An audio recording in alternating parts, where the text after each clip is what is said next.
I'll start by also just congratulating the team that worked on this report. It's really very, very good report.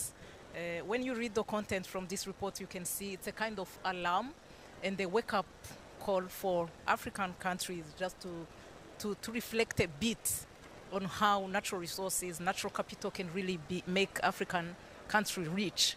Yes, I totally agree with the statement made by President Adesina that Africa cannot be nature rich and cash poor. That's true.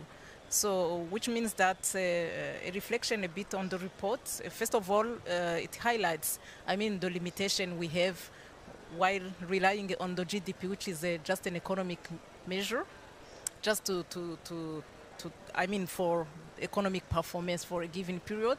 But when it comes to the natural assets that are there just to support this economy, so you can see that a big part is really missing. So a proper valuation of natural capital is really very important.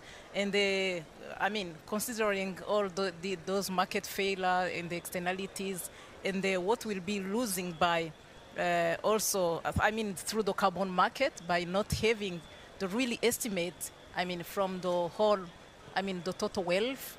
I think this is really the right time, the right moment just to think on that. From some countries that have been implementing the natural capital accounting, including Rwanda, we can say that though we still have a long way to go, and we thank the African Development Bank that committed also just to provide this kind of support, just to upgrade the work on natural capital accounting for African countries that initiated that. So we think, and from the basic information that we collected under this natural capital accounting program, we found that we can make a difference.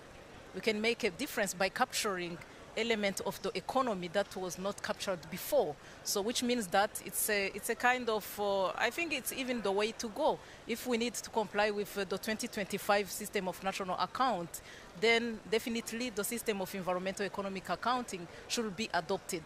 So I really think that all African countries can understand the really need of having this proper valuation of the natural capital.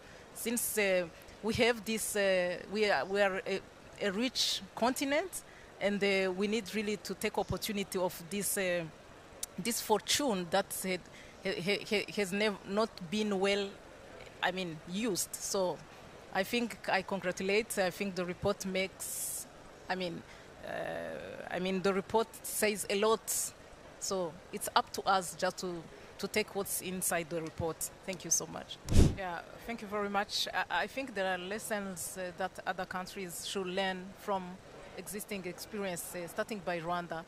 And I really agree with Professor Guna when he says the capacity building matters a lot when it comes to upgrade the work under natural capital accounting. We've realized that having those accounts is really an entry point to even unlock the climate finance. But you can do some basic analysis. You can inform the GDP at a certain level. But if you want to upgrade this work, capacity building matters a lot. And what's also important is institutionalization of this natural capital accounting work. It's not only an exercise to be done by the National Institute of Statistics or maybe something that should be owned by the Ministry of Environment, but it's a joint work because some institution maybe will be... It's an ecosystem. It's an ecosystem, actually, when it comes to collecting data, analyzing those data, and having the right expertise.